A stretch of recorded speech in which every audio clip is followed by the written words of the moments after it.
Sorry दूसरा कुरिन्थियों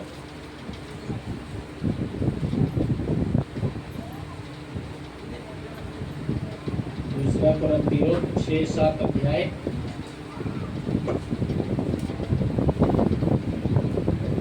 प्रभु यीशु मसीह के नाम में आप सबका स्वागत करते हैं और विश्वास करते हैं प्रभु यीशु ने आप सबके लिए बहुत सारी आशीषें रखी हैं और वो सारी आशीषें आप सबको मिले, ऐसी प्रभु से प्रार्थना करते हैं। हालेलुया। प्रभु का अनुग्रह आप सबके ऊपर हो। जितने भी जन आज के इस संदेश को सुन रहे हैं, परमेश्वर आप सबके जीवन को खुशियों से, आशीषों से और आनंद से आनंदित करे। हालेलुया। प्रभु आपके और आपके परिवार, आपके कामकाज, आपके घर पे प्रभु की आशीष की वर्षा हो। प्रभु की इच्छा आपकी जिंदगी में, आपके परिवारों में पूरी हो। परमेश्वर का पवित्र वचन आपके द्वारा औरों तक पहुंचे और लोग भी आशीषित हों। हालेलुया। प्रभु आपकी मनोकामना, आपकी इच्छाओं को पूरा करे, चाहे वो आपके अपने शरीर को लेके हो, आत्मा को लेके हो, परिवार को लेके हो या आपकी बिजनेस नौकरी को लेके हो। प्रभु सब प्रकार की आशीषें देके आपको आशीष करे और आपके जीवन में गवाही बना के प्रभु आपसे महिमा ले। हालेलुया। इस समय दूसरा कुरिन्थियों और 6 अध्याय मेरे साथ आप बाइबल खोलिए। दूसरा कुरिन्थियों 6 अध्याय। तो 6 और 7 में से हम बहुत कम समय में प्रभु की उत्तम आशीष पाएंगे, इसलिए बड़े ध्यान से इन वचनों को सुने, अपने जीवन में लें और जरूर दूसरों को भी ये वचन पहुंचाएं। और इस संदेश की वीडियो में कमेंट करके जरूर बताएं आपको संदेश कैसा लगा, परमेश्वर ने आपको क्या आशीष दी। और आप इस संदेश की वीडियो को हो सकेगा लाइक ना भी कर लो तो शेयर जरूर कर देना। हालेलुया। ताकि ये वचन औरों तक पहुंचे। तो पेज नंबर 250 दूसरा कुरिन्थियों 6 अध्याय और कोई भी तेज आवाज से 17 आयत पढ़िए। इसलिए प्रभु कहता है उनके बीच में से निकलो। कौन कहता है? प्रभु कहता है।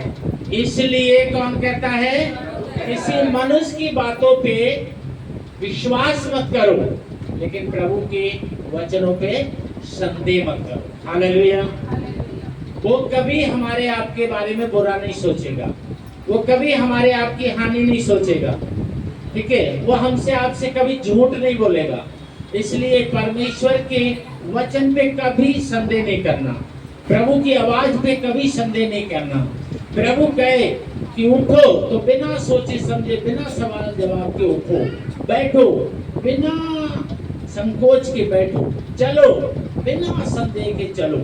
जो प्रभु कहे उस पे बिल्कुल शक मत करो। हालेलुया। हाँ जी सुनिए। इसलिए प्रभु कहता है उनके बीच में से निकलो और अलग रहो और अशुद्ध वस्तुओं को मत छुओ, तो मैं तुम्हें ग्रहण करूंगा।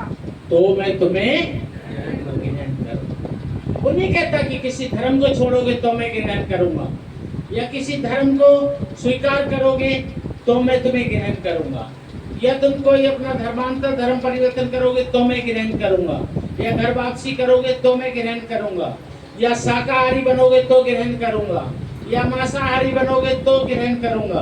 वो कहता है कि बस मेरी सुनो, और जहां से मैं दूर रहने को कहता हूँ मेरी आज्ञा का पालन करो, मैं तुमको ग्रहण करूँ। हालेलुया।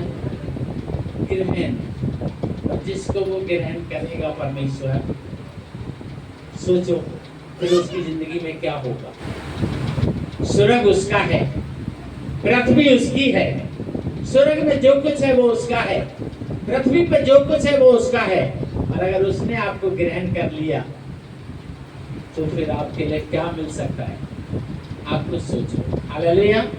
ग्रहण करूंगा 18 और मैं तुम्हारा पिता होऊंगा। क्या बनूंगा? पिता। हालेलुया। आज पिता के बारे में थोड़ा सा प्रभु कुछ कहना चाहता है, हम सबके जीवन में कुछ बातें करना चाहता है, ठीक है ना। वो कहता है मैं तुम्हें ग्रहण करूंगा, और कैसे रूप में ग्रहण करूंगा? मैं तुम्हारा क्या बनूंगा? पिता बनूंगा।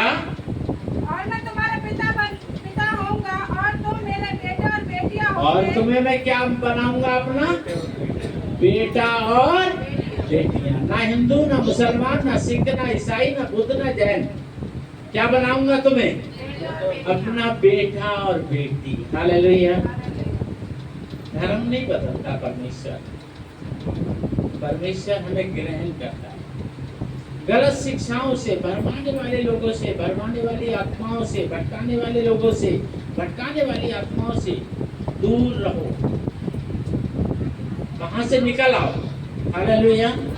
सत्य को जानो, सत्य तुम्हें स्वतंत्र करेगा।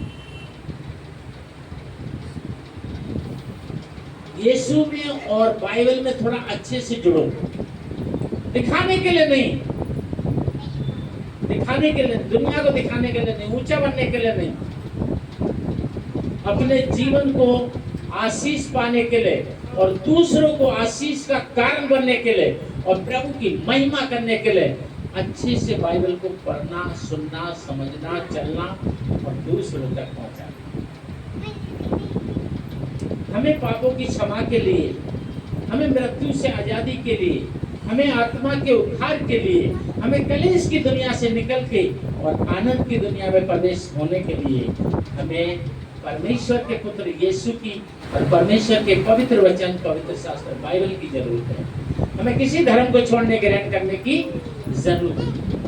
वो कहता है मैं तुम्हें ग्रहण करूंगा, मैं तुम्हारा पिता बनूंगा और मैं तुम्हें अपना बेटा और बेटी बनाऊंगा। हालेलुया। बेटा और बेटी बनाऊंगा। पिता कहाँ रखेगा अपने बेटा बेटियों को? खुद महल में रहेगा, बच्चों को जंगल में रखेगा? है?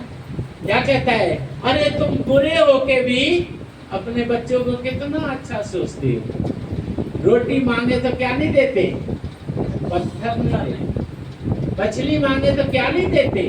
सांप नहीं देते। तुम संसारिक पिता इतना अच्छा अच्छा देते हो, मैं स्वर्गीय पिता कितना अच्छा दूंगा।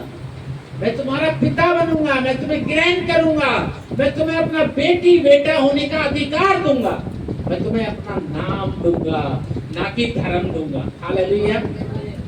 धर्म नहीं देगा वो, आपका धर्म नहीं बदलेगा, अपना नाम देगा। तुम फकर से कह सकोगे कि हम परमेश्वर की संतान हैं, हम शैतान की संतान नहीं। हालेलुया। कोई धर्म, कोई रीति रिवाज, कोई कुछ हमारा उद्धार नहीं कर सकता, हमें मृत्यु से, पापों से नहीं बचा सकता। सुनिए 7 का 1। अतः हे प्रियो, जबकि ये प्रतिज्ञा हाँ, अभी 18 में रह गया। और मैं तुम्हारा पिता होऊंगा और तुम मेरे बेटे और बेटियां होगे। ये सब शक्तिमान प्रभु परमेश्वर का वचन। किसका?